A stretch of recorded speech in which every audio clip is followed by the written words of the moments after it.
तो hello guys, तो कैसे हैं आप लोग। तो गाइस, ये इस सीरीज़ का सेकंड पार्ट है और अगर आपने इसके फर्स्ट पार्ट को नहीं देखा है तो उसका लिंक आपको डिस्क्रिप्शन में मिल जाएगा। आप वहां से चेक कर सकते हैं। तो ज़्यादा टाइम ना वेस्ट करते हुए चलिए वीडियो को शुरू करते हैं। तो पार्ट 2 की शुरुआत में एनोस और रे के बीच फाइट शुरू होने वाली होती है, जिसके बाद उन दोनों के हाथों में एक ब्रेसलेट पहनाया जाता है जिससे वो दोनों अपनी मैजिकल पावर का इस्तेमाल ना कर पाएं और उन्हें यह फाइट खुद के फिजिकल स्ट्रेंथ से ही जीतनी होगी। जिसके बाद उन दोनों की फाइट शुरू होती है और फाइट की शुरुआत में वो दोनों एक दूसरे को काफ़ी अच्छी टक्कर दे रहे होते हैं, लेकिन कुछ देर बाद एनोस रे पर भारी पड़ने लग जाता है और फाइट के आखिरी समय में रे एनोस के हाथ को काट देता है। फिर भी एनोस रे को हराने में कामयाब हो जाता है, लेकिन तभी वो दोनों एक अलग डायमेंशन में टेलीपोर्ट हो जाते हैं और उन्हें वहाँ पर मीथियस ने टेलीपोर्ट किया होता है और वो एनोस डेल हेविया के लिए काम कर रहा होता है। जिसके बाद मीथियस अपने साथियों को भी वहाँ पर बुला लेता है, लेकिन तभी रे मीथियस के साथियों का गला काट के उन्हें मार देता है और एनोस उन दोनों बंदों को टाइम में फ्रीज कर देता है और अपने आप को अकेला देखकर मीथियस एक चाल चलता है। दरअसल मीथियस ने रे की मदर को किडनैप करके एक अलग डायमेंशन में कैद कर रखा होता है और वो रे से उसकी माँ की जान बचाने के लिए एनोस को मारने को कहता है, लेकिन तभी एनोस मीथियस का ध्यान भटकाता है और यह मौका देकर रे उस डायमेंशन के अंदर चला जाता है। जिसके बाद मीथियस अपने डार्क मैजिक से एनोस पर हमला करने लगता है, लेकिन एनोस उस अटैक को अपने शील्ड से रोक लेता है और मीथियस पर अपने कटे हुए हाथ से हमला करता है, जिस पर मीथियस एक दूसरे स्पेस में चला जाता है और वहां से रे पर हमला करता है। लेकिन एनोस रे को अपने पावर से प्रोटेक्ट कर लेता है, लेकिन वो रे को ज़्यादा देर तक प्रोटेक्ट नहीं कर सकता था। इसलिए रे को बचाने के लिए रे की मम खुद की लाइफ को सेक्रीफाइस करके एक स्वॉर्ड में ट्रांसफॉर्म हो जाती है और रे उस स्वॉर्ड का इस्तेमाल करके मीथियस के अटैकिंग पोर्टल को डिस्ट्रॉय कर देता है, जिससे मीथियस को भी चोट लग जाती है। जिसके बाद एनोस मीथियस के पास आता है और उसे हार मानने को कहता है, लेकिन मीथियस हार नहीं मानता क्योंकि उसे लग रहा होता है कि एनोस के हाथ में लगे ब्रेसलेट ने एनोस की काफ़ी सारी पावर को चूस लिया होगा और वो एनोस को हरा सकता है। इसलिए वो एनोस को अपने एक डार्क सर्कल में कैद करके उस सर्कल को डिस्ट्रॉय कर देता है, लेकिन एनोस को उससे कुछ नहीं होता और एनोस मीथियस को मारने के लिए उस पर एक अटैक करता है। तभी वो नोटिस करता है कि एक कीड़ा मीथियस के माइंड को कंट्रोल कर रहा है, इसलिए एनोस उस कीड़े को ख़त्म कर देता है। जिसके बाद मीथियस एनोस को बताता है कि उसके साथियों ने ही उसके अंदर उस कीड़े को प्लांट किया था। जिस पर एनोस उन दोनों बंदों से एनोस डेल हेविया के बारे में पता करने के लिए उनके कोर से उन्हें जिंदा करने की कोशिश करता है, लेकिन तभी उनका कोर डिस्ट्रॉय हो जाता है और यह काम एनोस डेल हेविया का होता है, लेकिन तभी वो वहाँ से भाग जाता है। जिसके बाद एनोस वो फाइट जीत जाता है और सब एनोस को इस कंपटीशन का विनर मान लेते हैं। जिसके बाद एनोस रे की मदर को भी जिंदा कर देता है क्योंकि एनोस ने रे की मदर की स्पिरिट कोर को अपने पास रख लिया था। इसी दौरान हम एनोस का पास्ट का सीन देखते हैं, जहां पर एनोस हीरोज का लीडर कैनोन से बात करने आया होता है, जहां पर एनोस कैनोन से डीमंस और ह्यूमन के बीच के वॉर को खत्म करने के लिए अपने महल पर इनवाइट करता है। लेकिन तभी एक आदमी एनोस पर हमला कर देता है क्योंकि वो डीमन से बहुत ही ज़्यादा नफरत करता था, लेकिन एनोस उस आदमी को घायल करके वहाँ से चला जाता है। जिसके बाद कहानी प्रेजेंट में आती है और एनोस अपनी क्लास में होता है। तभी उनकी टीचर उन सभी स्टूडेंट को ये बताती है कि जल्दी उनकी एकेडमी के कई स्टूडेंट इंटर एकेडमी कंपटीशन के लिए हीरो एकेडमी जाने वाले हैं और क्लास खत्म होने के बाद एनोस सोचता है कि हीरो एकेडमी में वो हीरो कैनोन से मिल पाएगा क्योंकि उसे लग रहा होता है कि हीरो कैनोन भी अब तक रिकार्नेट हो गया होगा और एनोस हीरो कैनोन से कंपटीशन में नहीं हारना चाहता था। इसलिए वो अपने दोस्तों की कड़ी ट्रेनिंग शुरू कर देता है और ट्रेनिंग करने के बाद एकेडमी के सभी स्टूडेंट हीरो एकेडमी के लिए निकल जाते हैं, लेकिन एनोस अपने साथियों को टेलीपोर्ट करके एक झटके में हीरो एकेडमी पहुँचा देता है। जिसके बाद वो सभी हीरो एकेडमी घूमने लगते हैं। इसी दौरान एनोस और साजा की मुलाकात एक लड़की से होती है जो एनोस और साजा को टूरिस्ट समझ रही होती है, इसलिए वो सासा और एनोस को हीरो एकेडमी घुमाने लगती है और उन्हें हिस्ट्री के बारे में बताती है कि 2000 साल पहले हीरो कैनोन ने डीमंस और ह्यूमन को बचाया था। जिस पर सासा को गुस्सा आ जाता है क्योंकि असलियत में दुनिया को उनके डीमन लॉर्ड ने बचाया था, जिस पर वो लड़की कहती है कि उनकी हिस्ट्री में ऐसा ही लिखा गया है, इसलिए वो कुछ नहीं कर सकती। जिस पर एनोस सोचता है कि वो इस बारे में कैनन से ज़रूर पूछेगा, जिस पर वो लड़की एनोस से कहती है कि वो हीरो कैनन के रिकार्नेशन से इस बारे में पूछ सकती है, और यहाँ पर हीरो कैनन के 4 रिकार्नेशन मौजूद है। जिस पर सासा सोचती है कि आखिर एक आदमी के इतने रिकार्नेशन कैसे हो सकते हैं, जिस पर एनोस उसे बताता है कि हीरो कैनन बहुत ही ज़्यादा पावरफुल था और उसकी बॉडी के अंदर 7 तरह की सोल थी, और बैटल में उसकी एक भी सोल जिंदा बच जाती थी तो वो अपनी सारी सोलों को दोबारा जिंदा कर लेता था। और एनोस को लग रहा होता है कि कैनन की सभी सोल अलग अलग बॉडी में रिकार्नेट हुई है। तभी वहाँ पर कैनन के रिकार्नेशन आ जाते हैं जो एनोस को पहचान नहीं पाते, और एनोस की पावर चेक करने के लिए उस पर हमला कर देते हैं,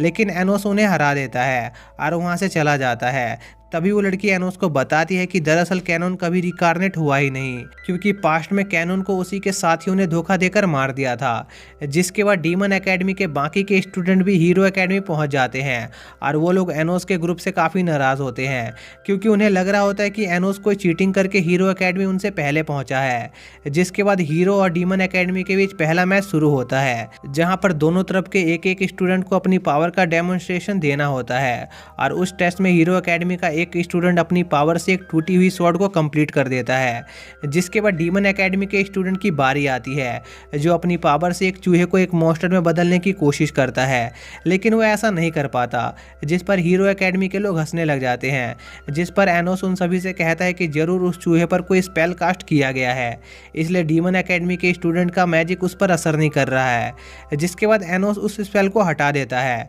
जिससे वो चूहा एक बहुत बड़े मॉन्स्टर में ट्रांसफॉर्म हो जाता है। जिसके बाद एनोस अपनी पावर से एक होली स्वॉर्ड क्रिएट करता है। यह देखकर हीरो एकेडमी के सभी लोग बहुत हैरान होते हैं कि आखिर एक डीमन होली मैजिक कैसे यूज़ कर सकता है। जिस पर एनोस जवाब देता है कि होलिंग मैजिक भी एक तरह का मैजिक ही है, और वो किसी भी तरह का मैजिक यूज़ कर सकता है। और एनोस की काबिलियत देखकर रेविस्ट को उससे काफ़ी जलन होती है। जिसके बाद सेकंड टेस्ट शुरू होता है, जहां पर दोनों एकेडमी के स्टूडेंट को एक लेक में फाइट करनी होती है। जिसके बाद फाइट शुरू होती है, जिसमें डीमन एकेडमी के स्टूडेंट कमज़ोर पड़ रहे होते हैं। यह देखकर एनोस की टीचर काफ़ी परेशान हो जाती है। जिस पर एनोस उनसे कहता है कि हीरोज़ ग्रुप वालों ने उस लेक में होली वाटर को ऐड कर दिया है, जो डीमंस को कमज़ोर कर देता है। जिसके बाद हीरो एकेडमी अपने होली गियर का इस्तेमाल करके डीमन एकेडमी के स्टूडेंट के कैसल को डिस्ट्रॉय करके उन्हें हरा देते हैं। जिसके बाद एनोस डीमन एकेडमी के स्टूडेंट को पानी से बाहर निकालता है। जिस पर रेविस्ट एनोस को डीमन एकेडमी की इज्जत बचाने के लिए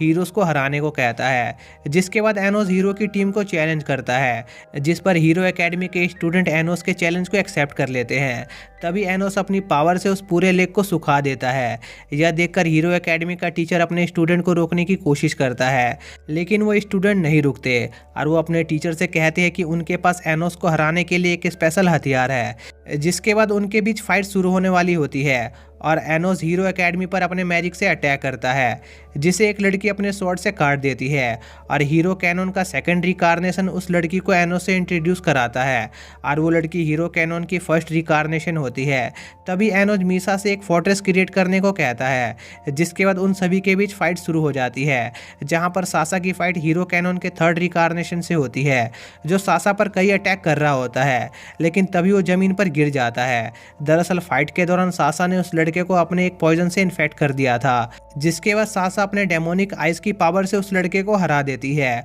और दूसरी तरफ रे की फाइट हीरो कैनन के फोर्थ रिकार्नेशन से हो रही होती है, और वो रे से लड़ने के लिए अपनी 2 होली स्वॉर्ड निकालता है, लेकिन तभी रे उस लड़के के हाथ को काट देता है और उसी की होली स्वॉर्ड ले लेता है। जिस पर वो लड़का हंसने लगता है, क्योंकि उसे लग रहा था कि रे होली स्वॉर्ड का इस्तेमाल नहीं कर पाएगा, लेकिन रे उस लड़के के होली स्वॉर्ड से उस लड़के को घायल कर देता है। यह देखकर वो लड़का काफ़ी हैरान होता है कि आखिर एक डीमन होने के बावजूद भी रे कैसे होली स्वॉर्ड का इस्तेमाल कर पा रहा है। जिसके बाद रे उस लड़के को हरा देता है। इसी दौरान एनोस की फाइट हीरो कैनन के फर्स्ट और सेकंड रिकार्नेशन से हो रही होती है, लेकिन वो दोनों एनोस से हार रहे होते हैं। तभी हीरो एकेडमी के सपोर्टर उन दोनों को अपनी पावर्स देने लगते हैं, जिससे वो दोनों और भी ज़्यादा पावरफुल हो जाते हैं और वो दोनों एनोस पर भारी पड़ने लगते हैं, जिस पर एनोस अपने साथियों से मदद मांगता है और अपने साथियों की पावर से एनोस उन दोनों से भी ज़्यादा पावरफुल हो जाता है और उन्हें हराने लगता है। जिस पर कैनन का सेकंड रिकार्नेशन फर्स्ट रिकार्नेशन से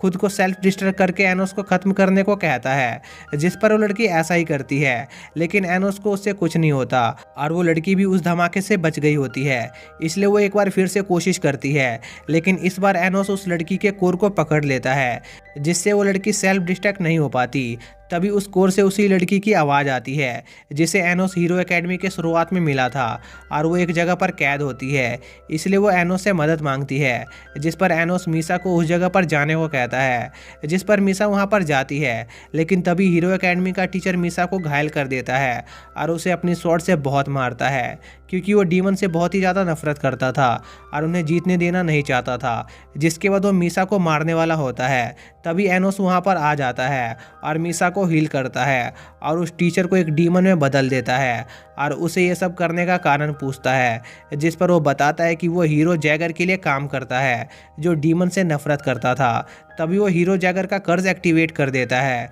जिससे हीरो एकेडमी के सभी स्टूडेंट उस कर्ज से पोजेस हो जाते हैं और डीमन एकेडमी के स्टूडेंट को मारने के लिए उनकी तरफ बढ़ने लगते हैं। जिसके बाद एनोस उसी लड़की से मिलता है जो वहाँ पर कैद होती है और वो लड़की एनोस को बताती है कि उसे जैगर ने अपनी सोल के एक टुकड़े से क्रिएट किया था और जैगर वही होता है जिसे पास्ट में एनोस ने हराया था और वो डीमन से बहुत ही ज़्यादा नफरत करता था। इसलिए उसने अपनी सोल के एक टुकड़े से उस लड़की को बनाया और दूसरे टुकड़े से कर्ज को क्रिएट किया, जिससे वो इंसानों में डीमंस के लिए नफरत पैदा कर सके। लेकिन जब वो ये सब कर रहा था तब हीरो कैनन ने उसे रोकने की कोशिश की, लेकिन उसने हीरो कैनन को भी मरवा दिया और अब वो लड़की ये सब नहीं करना चाहती थी, क्योंकि इंसान उसके क्लोन्स को बस एक हथियार की तरह इस्तेमाल करते थे और वो अपने क्लोन से एक माँ की तरह प्यार करती थी। जिसके बाद एनोस उस लड़की को वहाँ से आज़ाद कर देता है और उस लड़की के आज़ाद होते ही हीरो एकेडमी के सभी स्टूडेंट नॉर्मल हो जाते हैं। तभी वहाँ पर एनोस डेल हेविया अपने कुछ जनरल के साथ आ जाता है और हीरो एकेडमी के सबसे पवित्र स्वॉर्ड को चुरा लेता है, जिस पर एनोस उसे रोकने की कोशिश करता है, लेकिन एनोस डेल हेविया वहाँ से भाग जाता है और इस घटना के बाद इंसान डीमन के खिलाफ जंग का ऐलान कर देते हैं और दूसरी तरफ एनोस डेल हेविया भी इंसानों के खिलाफ जंग का ऐलान कर देता है, जिस पर एनोस अपने साथी और अपने जनरल से डीमन आर्मी को रोकने के लिए कहता है, जिस पर एनोस के सभी साथी तैयार हो जाते हैं। इसी दौरान मीवा वॉर को लेकर काफ़ी परेशान होती है, जिस पर रे उसे कहता है कि वो इस वॉर को जल्द ही खत्म कर देगा और मीवा को उसकी फिक्र न करने को कहता है और मीवा के लॉकेट को अपने गले में बांध लेता है। जिसके बाद एनोस के साथी डीमन आर्मी को रोकने में लग जाते हैं और रे भी डीमन आर्मी को रोकने में लगा होता है और दूसरी तरफ एनोस अपने जनरल के साथ डीमन कैसल की तरफ बढ़ रहा होता है। तभी उनकी तरफ एनोस डेल हेविया के जनरल आने लगते हैं, जिस पर एनोस के जनरल एनोस को डीमन कैसल की तरफ जाने को कहते हैं और खुद एनोस डेल हेविया के जनरल से लड़ने का फैसला करते हैं। तभी मीना एनोस को टेलीपैथी की मदद से बताती है कि रे कहीं गायब हो गया है, जिसके बाद एनोस डेल हेविया को पकड़ लेता है और उसे लड़ने लगता है। इसी दौरान उसकी नज़र डेल हेविया के गले में लगे लॉकेट पर जाती है और एनोस उस लॉकेट को निकाल लेता है और उस लॉकेट को देखकर एनोस को पता चल जाता है कि डेल हेविया कोई और नहीं बल्कि रे है, क्योंकि वो लॉकेट मीवा का होता है और एनोस ये जानता था कि मीवा और रे एक दूसरे से प्यार करते हैं। जिसके बाद एनोस कैनन से पूछता है कि आखिर वो ये सब क्यों कर रहा है, जिस पर कैनन एनोस को बताता है कि 2000 साल पहले वैसा ही हुआ जैसा कि एनोस ने कहा था कि ह्यूमंस कभी भी डीमंस के खिलाफ अपनी नफरत को नहीं मिटा पाएंगे। इसलिए जैगर ने आर्क नाम के एक कर्ज को क्रिएट किया, जिससे ह्यूमंस हमेशा डीमन से नफरत करेंगे। और जब कैनन ने जैगर को रोकने की कोशिश की तब जैगर के साथियों ने कैनन को ही मार दिया और कैनन को मरते समय पता चला कि जैगर के इस कर्ज को तोड़ने का एक ही तरीका था कि डीमन किंग को मरना होगा। लेकिन वो दोबारा से एनोस का सेक्रीफाइस नहीं चाहता था, इसलिए उसने अपने होली स्वॉर्ड की मदद से एनोस का डीमन किंग बनने का फेथ बदल दिया, जिस वजह से सभी की यादों से एनोस का नाम मिट गया और एनोस डेल हेविया का जन्म हुआ और वो इस वॉर में खुद को सेक्रीफाइस करके उस कर्ज को हमेशा के लिए खत्म करना चाहता था। लेकिन एनोस इस वॉर को नहीं होने देना चाहता था, जिस पर उन दोनों की बैटल शुरू हो जाती है। जहां पर एनोस एक एक करके कैनन के 6 सोल्स को डिस्ट्रॉय कर देता है। लेकिन कैनन तभी भी हार नहीं मानता, जिस पर एनोस उस पर अपने पावरफुल फायर मैजिक से अटैक करता है, जिसे कैनन अपने स्वॉर्ड से काट देता है। लेकिन इस अटैक से एनोस की भी सोल कट जाती है और एनोस मरने वाला होता है। और हम समझ पाते हैं कि एनोस का शुरू से यही प्लान था और वो कैनन को सेक्रीफाइस नहीं करना चाहता था। जिसके बाद एनोस मरते हुए अपने सभी सोल्जर्स को वापस डीमन रिलम में जाने को कहता है और जब तक वो दोबारा रिकार्नेट ना हो तब तक ह्यूमंस पर अटैक करने से मना करता है। और एनोस की डेथ से बैटल खत्म हो जाती है और डीमंस आर्मी वापस जाने लगती है। लेकिन जैगर के रिकार्नेशन टीचर को ये बात बिल्कुल भी ठीक नहीं लगती और वो अपने क्लोन्स की आर्मी को डीमंस पर अटैक करके उन्हें मारने को कहता है, जिस पर एलोडोरा उसे रोकने की कोशिश करती है। लेकिन तभी उस टीचर की बॉडी से काफ़ी सारी एनर्जी निकलती है और उस जगह पर जैगर की एक बहुत ही पावरफुल स्पिरिट आ जाती है जो डीमंस को मारना चाहती थी, जिस पर कैनन उसे रोकने की कोशिश करता है पर उसके अटैक का उस पर कोई असर नहीं होता। जिस पर सासा, मीसा और सभी डीमन जनरल एक साथ मिलकर जैगर से लड़ने आ जाते हैं, जहां पर आइविस मीसा और सासा को एक दूसरे के साथ फ्यूज कर देता है, जिससे वो दोनों बहुत ही पावरफुल हो जाते हैं और जैगर से लड़ने लगते हैं। तभी जैगर अपने क्लोन से खुद को सेल्फ डिस्ट्रॉय करके डीमंस को मारने को कहता है, जिस पर कैनन और बाकी सब उन सभी क्लोन्स को रोकने की कोशिश करते हैं पर वहां पर बहुत सारे क्लोन्स होते हैं और वो सबको नहीं रोक पाते और वो क्लोन सेल्फ डिस्ट्रक्ट होने लगते हैं, जिससे एक बहुत बड़ा एक्सप्लोजन होने वाला होता है, जिससे सभी डीमंस मरने वाले होते हैं। तभी वो सभी क्लोन्स अपने आप रुक जाते हैं जिन्हें एनोस ने रोक दिया होता है, जो दोबारा से जिंदा हो गया होता है और उसने इसके लिए एक मैजिक का इस्तेमाल किया था, जिसे सिर्फ तभी इस्तेमाल किया जा सकता था जब यूज़र पहले ही भी उस अटैक से मर चुका हो। और एनोस को कैनन ने पिछली बार सेम अटैक से मारा था, जिस पर जैगर सोचता है वो खुद ही एनोस को जान से मारेगा। जिसके बाद जैगर सभी ह्यूमंस की बॉडी से उनकी एनर्जी सोखने लगता है, जिससे वो बहुत पावरफुल हो जाता है। जिसके बाद हम एनोस और कैनन को देखते हैं जो एक साथ जैगर से लड़ने लगते हैं, लेकिन जैगर बहुत पावरफुल होता है और एनोस और उसके साथियों पर भारी पड़ रहा होता है, जिस पर एनोस अपने साथियों को उसके साथ उनकी पावर को शेयर करने को कहता है, जिस पर वो सभी एनोस को पावर देने लगते हैं और उसके लिए गाना गाने लगते हैं, जिससे एनोस बहुत पावरफुल हो रहा होता है। यह देखकर जैगर बहुत सारी स्वॉर्ड समन करता है और उसके सभी साथियों को मारने की कोशिश करता है, लेकिन ह्यूमंस और डीमंस एक साथ मिलकर उन सभी को उस अटैक से प्रोटेक्ट करते हैं। यह देखकर जैगर को बहुत गुस्सा आता है और वो भी अपनी फुल पावर से उन पर अटैक करने लगता है। तभी एनोस अपने डीमन कैसल से डीमन स्वॉर्ड को समन करता है और कैनन और एनोस एक साथ मिलकर फुल पावर से जैगर पर अटैक करते हैं, जिसे रोकने की जैगर पूरी कोशिश करता है पर वो इसमें फेल हो जाता है और मारा जाता है। जिसके बाद एनोस अपने वादे के मुताबिक एलोडोरा को ठीक कर देता है और उसे अपने साथ मिला लेता है, जिसके साथ ही ह्यूमंस और डीमंस के बीच शांति बन जाती है और एनोस अपने सभी साथियों के साथ वापस अपने घर अपने पेरेंट्स से मिलने जाता है। और इसी के साथ यह फाइनल पार्ट यहीं पर खत्म हो जाता है।